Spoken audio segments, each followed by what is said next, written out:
Bonjour, bienvenue à cette nouvelle capsule de Martin Bouchard, artisan armurier. Premièrement, j'espère que vous aimez les capsules que j'ai faites depuis le début. L'important, c'est que vous ayez appris quelque chose, mais surtout, le plus important, c'est que vous soyez capable d'effectuer vous-même les restaurations et les entretiens de vos armes à feu. Parce que comme le dit le proverbe, une arme à feu bien entretenue, c'est une arme à feu qui tire droit. Bon, trêve de baliverne. On va commencer cette capsule. Cette capsule-là va parler de l'installation d'un télescope ou d'une lunette communément appelée. Quand on parle d'installation d'un télescope, on commence surtout par la monture. La monture qui est ici. Dans la monture, il y a souvent deux parties. La première partie étant la base, celle ici. La base est fixée après le canon, comme dans ce cas-ci, ou sur le receiver. On a aussi les anneaux que je vais trouver ici. Les anneaux, eux, sont fixés sur la partie inférieure, donc la base, et servent à retenir la lunette sur la carabine. Bon, qu'est-ce qu'une bonne monture? Bonne question, hein? Une bonne monture, c'est premièrement une monture qu'on n'a pas besoin d'altérer. C'est une monture qu'on va pouvoir installer et visser sans aucune modification. C'est certain que dans certains cas, on va parler des armes militaires qui ont été sportorisées pour la chasse, des vieilles 303 par exemple. Ces armes-là vont avoir besoin d'être repercées sur le dessus pour pouvoir installer un télescope. Dans ce cas-là, on n'a pas le choix. Il faut repercer. Une bonne monture, c'est aussi une monture qui va nous laisser un espace entre le canon ici et la lunette. Dans le fond, il ne faut pas que le télescope accote sur le canon, parce que sinon, on va praguer notre télescope. Et c'est pas bon. L'autre chose, c'est une monture qui est robuste. Une monture qui va être capable de résister au recul du coup lorsqu'on va tirer. Une monture qui va être capable de résister aussi aux coups dans le bois, quand on va frapper notre carabine après un arbre, quand on va l'échapper, quand on va passer dans les arbustes, partout. Donc, c'est vraiment important d'avoir la bonne monture pour ça, une monture robuste. C'est aussi important d'avoir la bonne monture avec le bon diamètre. Parce qu'il y a des télescopes, les télescopes ne sont pas juste de 25 mm. Le tube peut avoir 25 mm, 30 mm et parfois plus. Donc ici, sur cette carabine, j'ai une base avec des anneaux de 25 mm. On a 4 vis de type Torx, T-O-R-X. Souvent, la clé vient avec la monture dans l'emballage. Donc, pas besoin de vous soucier d'avoir les outils. Moi, ce que je vais faire, je vais utiliser un torque wrench. Pourquoi un torque wrench? Vous l'avez deviné. Parce que sur les montures, autant la base que l'anneau, il y a un couple de serrage à respecter. Quand on parle de la base, on va serrer nos vis de 23 à 28 pouces livres et pour les anneaux, on va les serrer de 16 à 18 pouces livres. Si vous n'êtes pas certain, vous pouvez toujours vous référer au site internet du fabricant. Habituellement, c'est indiqué. Le fabricant de la monture ou le fabricant de la lunette vont indiquer qu'est-ce qu'ils recommandent comme coupe de serrage pour la monture. Donc, la base, comme je vous ai dit, je vais la serrer avec le torque wrench à 26 que j'ai pris au préalable. J'ai décidé de le mettre à 26 parce que c'est ce que le fabricant de mon télescope recommandait. On entend le clic.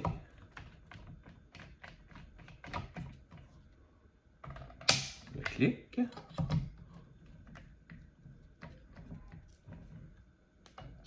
Clic.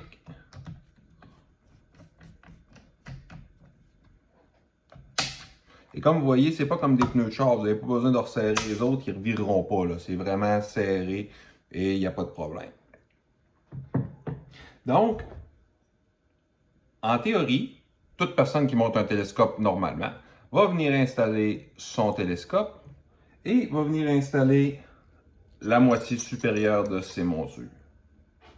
Mais dans le cas qui nous intéresse sur cette vidéo, vous savez que j'aime aller un petit peu plus loin. Donc, je vais vous montrer une méthode un petit peu plus poussée pour installer votre télescope et être certain qu'il est aligné correctement. Donc, je sors mes outils et je vous reviens. Donc, je suis de retour. Voici le kit qui va nous servir à installer notre télescope, le kit du parfait petit installateur de télescope comme je l'appelle. Dans le fond, ce qu'on va faire, c'est qu'on va laper nos montures pour que nos montures arrière et avant soient vraiment parallèles. Donc, le télescope, lorsqu'il va être serré, ne force pas et ne cherche pas à plier. Donc, pour ça, ce qu'on a besoin, on a besoin du torque wrench que vous avez vu tantôt. On a besoin de des barres d'alignement avec les pointes. Je vais vous montrer à quoi ça sert. On a besoin de la barre à laper. On a besoin d'une pâte à laper 220 grit. Ici, vous avez la poignée qui sert à aider lorsqu'on va utiliser la barre à laper. On a le Loctite. Je ne suis pas vraiment un fervent de Loctite parce que quand ça arrive pour redémancher les choses, redémancher les vis, certaines fois c'est difficile, puis on rip des vis. Je suis plus du type à vouloir les resserrer de temps en temps et vérifier le couple de serrage que de mettre du Loctite. Puis ici, on a les niveaux qui vont servir à installer le télescope plus tard pour être certain qu'il est vraiment droit quand on va l'épauler avec le receiver. Donc on met, je vais vous le montrer tantôt, on met un niveau sur le receiver et un niveau sur le télescope et on vient s'assurer que les deux bulles sont au centre pour que le tout soit vraiment aligné et droit. Donc à quoi servent les barres de centrage? Je vais vous montrer. Dans le fond, c'est un peu comme ça ici.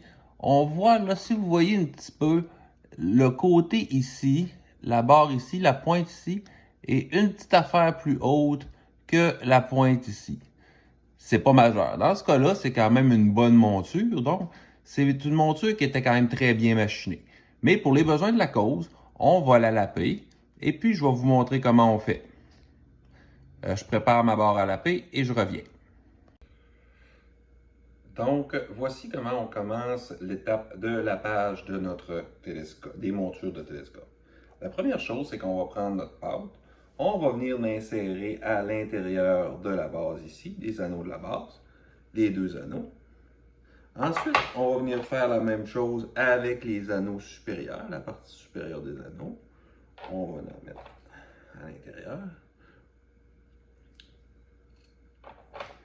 Donc, quand ceci c'est fait, on va venir prendre notre barre à laper, on va venir la déposer à l'intérieur de nos anneaux et on va fermer nos anneaux supérieurs. On va venir les visser.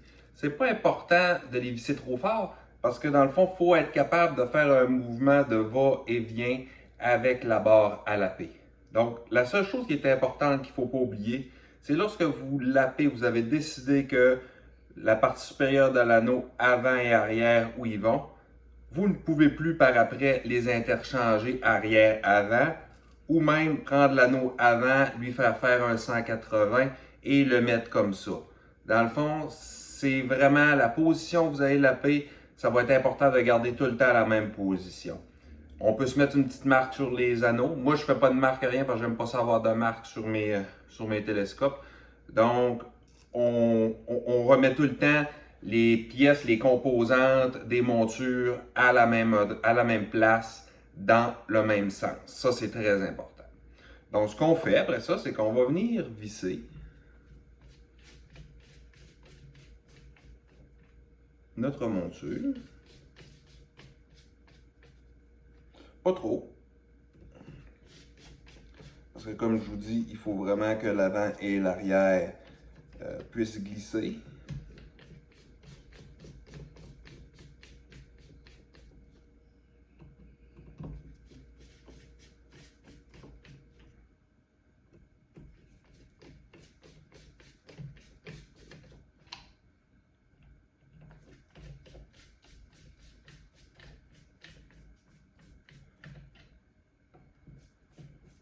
Juste les à côté, c'est assez. Pas besoin de les serrer.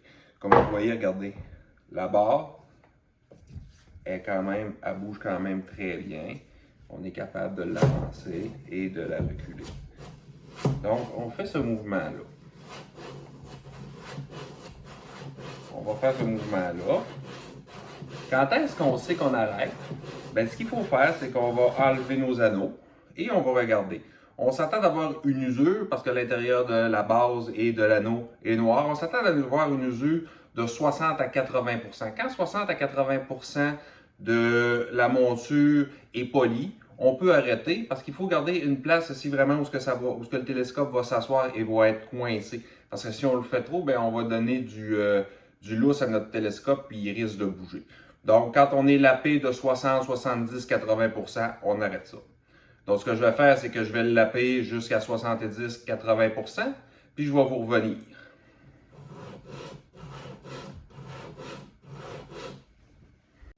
Donc, à la fin du lapage, ça devrait ressembler à ça.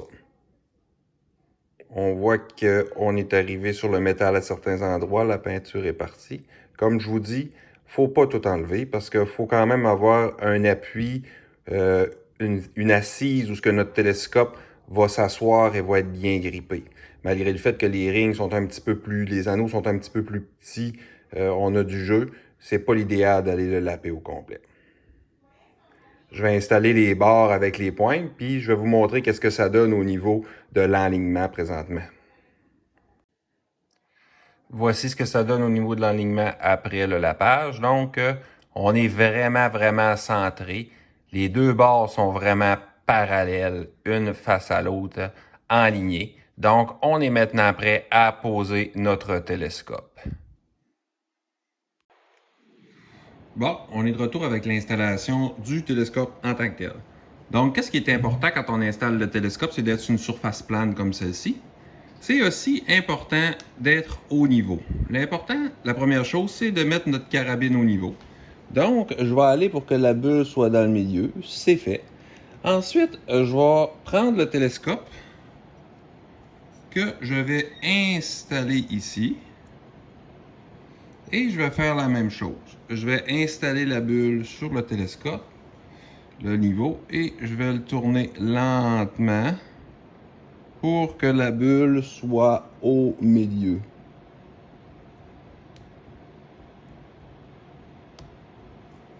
Donc, quand on sait qu'on met, habituellement on met le niveau ici, on va le mettre sur le frame de la carabine, un endroit qui est machiné, donc qui est droit. Et sur le dessus de la tourelle ici du télescope, on peut considérer que c'est droit ici. Donc après ça, on vient remettre nos parties supérieures des anneaux. Qu'on a bien pris soin de mettre dans le bon sens pour être certain qu'on est dans le sens du lapage. On va commencer à visser. Là, ce qu'on va faire, c'est qu'on va juste accoter lentement nos vis. Parce que souvent, quand on visse de même, on a des petits ajustements à faire en même temps. Parce que le télescope, il va chercher à tourner d'un bord puis de l'autre. Si on tourne la vis d'un côté, il va aller chercher à virer dans le sens qu'on visse. Donc, ce qu'on va faire, c'est qu'on va y aller lentement. On va juste les accoter. Ça va nous permettre d'ajuster le télescope en même temps. Une autre chose que j'ai oublié de vous dire tantôt, c'est que si vous avez de la misère des fois à laper, juste la pâte à laper, installez-vous, vous pouvez mettre un peu d'huile. L'huile va vous aider. J'ai oublié de vous le dire, là, je l'ai sorti moi aussi parce que je m'en souvenais plus. J'avais un petit blanc de mémoire. Des fois, quand on prépare les choses, on oublie. Donc, c'est ça. J'ai utilisé un petit peu d'huile, là. L'huile que j'utilise quand je fais mon lapage de canon, qui est de l'huile Kroil. Ça facilite grandement le polissage. Donc, il nous reste 2 vis à mettre.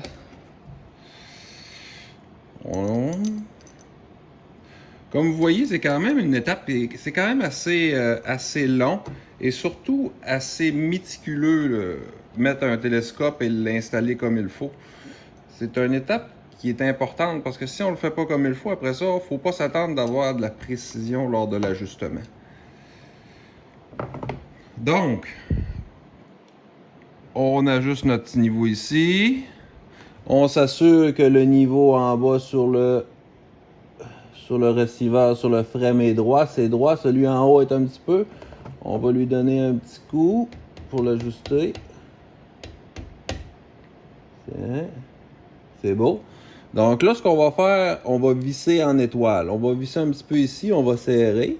En passant, j'ai ajusté le torque wrench à 18 parce que c'est ce qu'il me demandait dans le pôle me demandait de torquer à 18. Donc je l'ai ajusté à 18. Et la base, elle, je l'ai ajustée à 26. Donc je vais venir visser en X. Je ne la fais pas cliquer tout de suite, je m'assure que je suis droit et que la bulle ne bougera pas. Je m'excuse, mon bras est devant la caméra. Comme ça. Donc, on est capable de visser, c'est droit. Donc, on va y aller. On va le visser. Encore une fois, je ne mets pas de Loctite. Je préfère resserrer mes vis personnellement parce que maintenant, ça devient difficile à enlever. Et surtout, ça va, à force d'enlever, des fois on enlève le télescope, on change le télescope, on veut garder monteux, ben ça finit qu'on strippe nos vis, puis c'est pas le fun.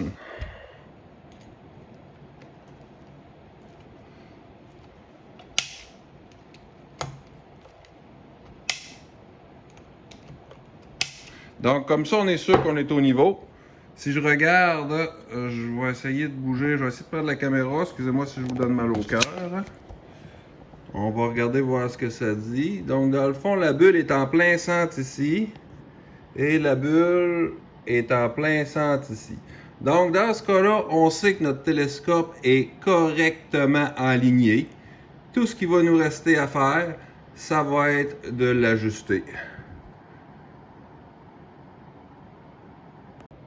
Rebonjour. Juste une petite précision avant de conclure. Je me suis aperçu que j'ai été vite sur l'installation du télescope au niveau, est-ce qu'on le glisse plus par en avant ou on le glisse plus par en arrière. Moi, je connais mon air livre, la distance où est-ce que je suis confortable, et que quand j'épaule ma carabine, tout de suite le télescope tombe là. Donc, la façon de l'ajuster, c'est exactement ça. C'est vous allez, avant de le visser, vous allez épauler et vous allez avancer, reculer le télescope jusqu'à ce que vous soyez à une position où lorsque vous vous épaulez, vous êtes confortable et que tout de suite, vous tombez dans votre optique. C'est de même qu'on ajuste l'avance et le recul du télescope. Donc, j'espère que vous avez aimé cette capsule. Si vous avez des commentaires, surtout gênez-vous pas. Si vous avez des questions aussi, vous pouvez m'écrire sur Facebook. Vous pouvez m'écrire sur ma chaîne YouTube. Donc, je vous remercie d'avoir été là. Et à la prochaine. La prochaine capsule va traiter de l'ajustement de votre télescope. Plusieurs personnes vont utiliser plusieurs balles pour ajuster le télescope, alors que je vais vous montrer comment l'ajuster en un minimum et utiliser le moins de munitions possible. Donc, je vous remercie. À la prochaine.